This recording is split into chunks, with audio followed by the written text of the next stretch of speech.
আলাইকুম। আশা করি আপনারা সকলে ভালো আছেন। আজকে খুব অল্প সময়ের ভিতরে আমার বাচ্চার স্কুল প্রায় শেষের দিকেই। সো আজকে হচ্ছে ওদের মানে আগামীকালকে হয়ে শেষ। সো ভাবলাম এই ফাঁকে আপনাদের সাথে আমার বেসিক্যালি বেঙ্গালি স্পিকিং কমিউনিটি যারা ইউএসএতে বাস করেন তাদের সঙ্গে আমি জাস্ট 1, 2 এবং 3 এই 3টি ধাপে আমি একটু ক্রেডিট স্কোর বা ক্রেডিট স্কোর কত ইম্পর্টেন্ট অথবা ক্রেডিট স্কোর কীভাবে ভালো রাখার চেষ্টা করতে পারেন আপনারা সেই মর্মে আমি আপনাদেরকে 1, 2, 3 তিনটি ধাপ বলবো। আমি আমার সারা জীবনে ফাইন্যান্সিয়াল সার্ভিসে কাজের অভিজ্ঞতা থেকে এবং অবশ্যই আমি কোনো সার্টিফাইড ক্রেডিট অ্যানালিস্ট না, তারপরেও আমি জাস্ট আপনাদের সাথে একটা চিটচ্যাট অ্যানালাইসিস করবো 1, 2, 3 স্টেপে। দেখুন আপনারা আপনাদের জীবনে অবলম্বন করে খেয়াল করে যে এতে করে আপনাদের বেনিফিট হয় কিনা দয়া করে অবশ্যই জানাবেন। সেটি হচ্ছে 1 নম্বর হচ্ছে অবশ্যই আপনারা কোনো ক্রেডিট কার্ডে যদি অ্যাপ্লাই করার পরে না পান সেক্ষেত্রে দেখবেন যে আপনার সিকিউর ক্রেডিট কার্ড অনেক ক্ষেত্রে দেয়, অর্থাৎ আপনাকে অ্যাডভান্স $500 বা $1,000 পে করতে হয়, তারপরে ওরা আপনাকে একটা ক্রেডিট কার্ড দেয় এবং ওরা এটার মাধ্যমে কী করে, ওটার মাধ্যমে খেয়াল করে যে আপনি ঠিকমতো মান্থলি আপনার বিল পে করছেন কিনা, তারপর 6 মান্থ বা 1 ইয়ার পরে ঠিকমতো মেনটেন করলে আপনি যে দেখবেন যে তারপরে ওনারা ইনক্রিজ করে আপনাকে, অথবা আপনি কল করলে হয়তো ইনক্রিজ করে অথবা ডিনাই করে।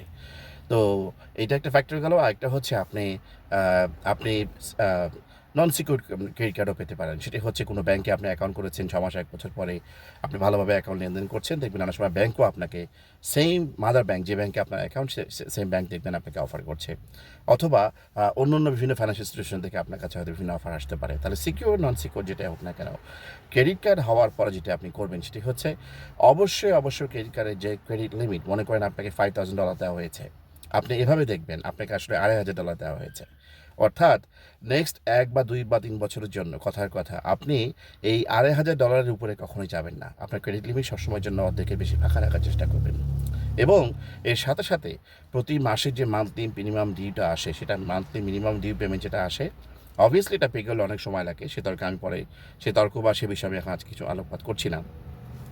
সেই ক্ষেত্রে প্রত্যেকটি মান্থলি বিল মানে ক্রেডিট কার্ডের সিকিউর হোক নন সিকিউর হোক যার কথা বলছি, আপনারা বিলটা দয়া করে অন টাইম পে করবেন এবং নির্ধারিত যে ডিউ ডেট থাকে তার আগেই যেন পেমেন্টটা হয়ে যায়। মিনিমাম ডিউ অ্যামাউন্টটা দেওয়ার চেষ্টা করবেন, কখনোই যেন লেট পেমেন্ট না খান। অর্থাৎ আপনি বিহাইন্ডে চলে গিয়েছেন, তারপরে আপনাকে লেট চার্জ করেছে, এটা ওদের প্রফিট, $35, $40, $50 বিভিন্ন কোম্পানি বিভিন্নবার চার্জ করে, কিন্তু at the end of the day আপনার রেকর্ড কিন্তু খারাপ দেখায়। কখনোই ডেলিকুয়েন্ট হবেন না, কখনো ডিফল্ট করবেন না।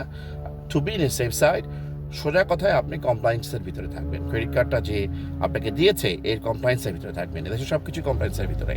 আর অবশ্যই ক্রেডিট কার্ড দেওয়ার সময় আপনাকে অনেকগুলো ফাইন প্রিন্ট দেওয়া হয়, সেগুলো ভালো করে পড়বেন। আমি জানি একটু বোরিং লাগতে পারে, তারপরে ভালো করে পড়বেন, এখানে অনেক কিছু জানা আছে, বোঝার আছে। প্রাইভেসি স্টেটমেন্ট সহ অনেক কিছু দেয় তারা, স্পেশালি অ্যানুয়াল ফি অনেক কিছু থাকে।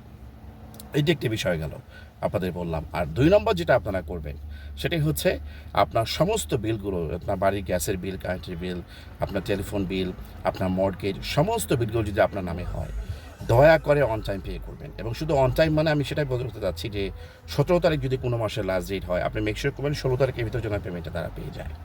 আপনি নিশ্চয়ই কথাটা বুঝতে পারছেন।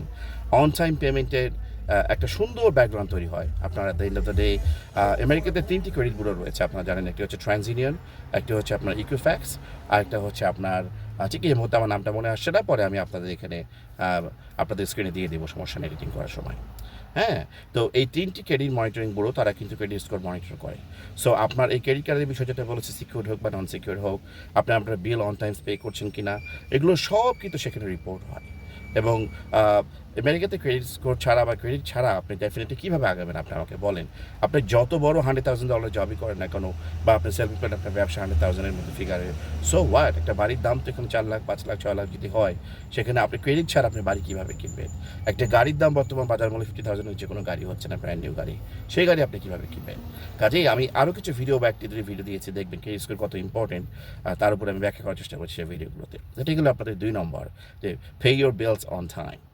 আর 3 নম্বর, লাস্ট বাট নট লিস্ট, যে কথাটা আমি আপনাদেরকে বলার চেষ্টা করব সেটাই হচ্ছে আপনারা আপনাদের ডেফিনেটলি যে জবে আপনারা আছেন অথবা যে ব্যবসায় আপনারা আছেন, আপনি দেখবেন ক্রেডিট কার্ড অ্যাপ্লিকেশন করার সময় তারা কিন্তু আপনার জবে হিস্ট্রি সার্চ করতে চায়, অথবা আপনাকে জিজ্ঞাসা করে হাউ লং, তুমি কতদিন ধরে কাজ করছো, অথবা তোমার এই ব্যবসার বয়স কত।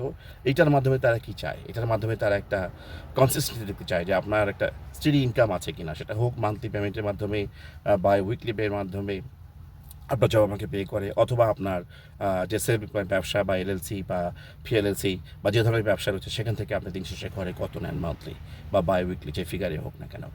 এই তিনটি বিষয় তারা তারা ডেফিনেটলি খেয়াল করে বলে আমি আমার ক্ষুদ্র জ্ঞানে এত বছরের ব্যাংকিং ও ইন্স্যুরেন্সের প্রফেশনে এত বছর ধরে কাজের অভিজ্ঞতা থেকে আমি দেখে এসেছি যে তারা কিন্তু এই বিষয়গুলোকে নিশ্চয়ই আমলে নেয়। এছাড়াও আপনি একটা দেখবেন একটা বিষয় ওখানে কাজ করে, সেটা হচ্ছে আপনার ফেয়ার ক্রেডিট রিপোর্ট অ্যাক্ট অথবা ফেয়ার ক্রেডিট রিপোর্ট যে একটা বিষয় রয়েছে। অর্থাৎ আপনি যখনই অ্যাপ্লাই করেন দেখবেন আপনাকে কনসেন্টটা করে নেওয়া হয়। আপনি যখন ক্রেডিট কার্ডে অ্যাপ্লাই করবেন সেটা হচ্ছে আপনার ক্রেডিট স্কোর তারা একটা সফট পুল করবে অথবা হার্ড পুল করবে, যেটি হোক না কেন আপনার অনুমতি নিয়ে নেয় এবং আপনার কিন্তু ব্যাকগ্রাউন্ড চেক করে। তাহলে আপনার কোনো ক্রেডিট কার্ড ছিল কি না, আপনার monthly bills on time pay করে আসছেন কি না, আপনার জব বা আপনার বিজনেস হিস্ট্রি, পাশাপাশিও আপনার লাইফস্টাইল, আপনার হ্যাবিট, আপনার আমি বিশ্বাস করি ক্ষেত্রে বিশেষ তারা হয়তো মেডিকেল হিস্ট্রি হিপালয়ের কারণে হয়তো তারা ইনসাইডে যেতে পারে না, ইনসাইড বা ভিতরে যেতে পারে না। তারপরেও মোটামুটি আপনি ফেয়ার ক্রেডিট রিপোর্টের যে বিষয়টা আপনি খেয়াল করে দেখবেন, আপনার দৈনন্দিন জীবনযাপনের যে ব্যাকগ্রাউন্ড, আপনার সোশ্যাল মিডিয়া থেকে শুরু করে আপনি কোথায় কী করছেন, আপনি কোথায় লাগ দিচ্ছেন, কোথায় এই অন্তত 2026 সালে এসে না ভাই পৃথিবীতে কোনো কিছু আর গোপন নেই। So at the end of the day আমরা বিশ্বাস করি, আমি যারা আমেরিকাতে আমরা বাস করি, আমাদের প্রত্যেকের এক একটি ব্যাকগ্রাউন্ড এখানে তৈরি হয়েছে বা তো ব্যাকগ্রাউন্ড তৈরি হচ্ছে এভরি সিঙ্গেল ডে, যেটাকে আমরা ডাটা বলতে পারি। সো শুধু ক্রেডিট স্কোরেই ডাটা তৈরি হচ্ছে তা না। এই যে আপনার ইন্স্যুরেন্স কোম্পানিগুলো ইন্স্যুরেন্সের যে ডিলিংস তারা করে থাকে, আপনি আপনি আপনার ইন্স্যুরেন্স থাকাকালীন সময় আপনি কোন ইন্স্যুরেন্স কবে ক্লেম করেছেন, সেই ক্লেম অ্যামাউন্ট কত ছিল, সেগুলোরও কিন্তু ব্যাকগ্রাউন্ড তৈরি হয়। এবং আমি যদি ভুল না বলি, ইন্স্যুরেন্স ইন্ডাস্ট্রিতেও একটা ক্রেডিট স্কোর সিস্টেম এখানে কাজ করে। আর ডাটার যে বিষয়টা বলছেন ভাই, আপনারা তো নিশ্চয়ই শুনতে পাচ্ছেন, হয়তো ওয়ালমার্ট থেকে শুরু করে বড় বড় জায়ান্ট কোম্পানিগুলো সবাই এখন ফেশিয়াল রিকগনিশন থেকে শুরু করে আপনার বাইং হিস্ট্রি থেকে শুরু করে তারা সব কিছু কিন্তু ওয়াচ করে বা মনিটর করে। আপনার আমার নিজের জানতে হোক বা অজান্তে হোক, আপনি আমি অনুমতি দিয়ে থাকি বা না দিয়ে থাকি, অনেক ক্ষেত্রে আপনার, আমি যদি ভুল না বলি, কদিন আগে আমরা যে সিনিয়র ফাইন্যান্সিয়াল প্রফেশনাল লেডি, উনি আমাকে বললেন এমডি এরকম যে চিঠিগুলো তারা পাঠায় সেখানে তুই যদি চাস তুমি চাইলে সেখানে নো করে দিতে পারো, যে না আমি আমার ব্যক্তিগত ইনফরমেশন চাই না শেয়ার হোক। আমি জানতাম না, you learn every single day. সেদিনকে আমি আমার সেই ট্রেনার, সেই সিনিয়র ফাইন্যান্সিয়াল প্রফেশনাল কাছ থেকে আমার একটা ট্রেনিং চলছিল, সেখান থেকে তার এই অ্যাডভাইসটা আমি পেয়েছি।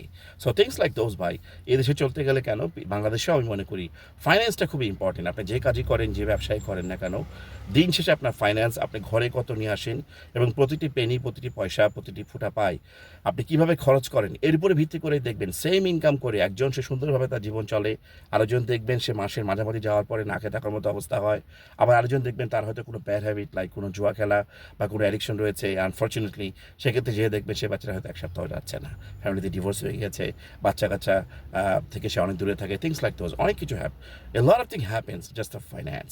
সো আমি আপনাদেরকে এতটুকুই বলবো আমার ক্ষুদ্র জ্ঞানে, ফাইন্যান্সটাকে আপনারা খুব গুরুত্ব দিয়ে আপনার পার্সোনাল লাইফে দেখবেন। কারণ দিন শেষে আপনি যদি ফাইন্যান্সিয়ালি সলভেন্ট হন, আপনার ইনকাম যেটাই হোক না কেন, তাহলে আপনার মেন্টাল পিস থাকবে। আমি ডাক্তার না, আর আপনার মেন্টাল পিস থাকতে দেখবেন আপনার ফিজিক্যাল স্ট্রেংথ, মেন্টাল স্ট্রেংথ, এবং দিন শেষে পরিবার নামে যে একটা প্রতিষ্ঠান আমি সবসময় বলে আসি, সেটি খুব সুন্দরভাবে চলে। ভালো থাকবেন। ইন্স্যুরেন্স রিলেটেড কোনো হেল্প লাগলে দয়া করে আমাকে এরপরে যে একটা থাকে সেখান থেকে আপনারা ফোন করতে পারেন, specially or home business life এবং আপনার ট্যাক্স ফাইলের উপরে যদি কোনো কোয়েশ্চেন থাকে আপনারা অথবা কোনো হেল্প লাগে, অবশ্যই আপনারা আমাকে ফোন করতে পারেন। এই নাম্বার এই ভিডিওটি পরে দেওয়া থাকে, সেখান থেকে নিয়ে নেবেন। সকলে ভালো থাকবেন, আবার দেখা হবে। আসসালামু আলাইকুম।